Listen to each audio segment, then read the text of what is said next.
अस्सलामु अलैकुम। आज मेरी तकरीर का मौजू है तालीम व तरबियत हर माँ बाप की एक अजीम तरीन ज़िम्मेदारी है। सामान्य मोहतरम, जो माँ बाप अपनी औलाद की तालीम व तरबियत की तरफ तवज्जो नहीं करते बल्कि अपनी रफ्तार व किरदार यानी अपनी बुरी आदतों से औलाद को भी बुरी औलाद बना देते हैं तो वो बहुत बड़े जुर्म के मुर्तकिब होते हैं। ऐसे माँ बाप से पूछना चाहिए, क्या इस बेगुनाह बच्चे ने तकाज़ा किया था कि तुम इसे वजूद बख्शो कि अब वजूद में लाने के बाद तुमने इसे गाय के बछड़े की तरह, जानवरों के बच्चों की तरह छोड़ दिया है? ए वालिदैन मोहतरम, अब जब कि तुम इसके वजूद का बाइस बन गए हो तो शरअन, कानूनन और अक्लन तुम जिम्मेदारों की इस बच्चे की तालीम व तरबियत के लिए कोशिश करो, क्योंकि तालीम व तरबियत हर माँ बाप की एक अजीम तरीन जिम्मेदारियों में से एक है।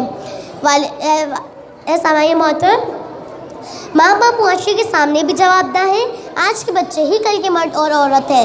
कल का मुआशरा इन्हीं से तश्कील पाना है। आज जो सबक सीखेंगे कल उसी पर अमल करेंगे, और अगर इन्होंने अच्छी तरबियत पाई होगी तो कल का मुआशरा एक सालेह और एक कामिल तर मुआशरा होगा।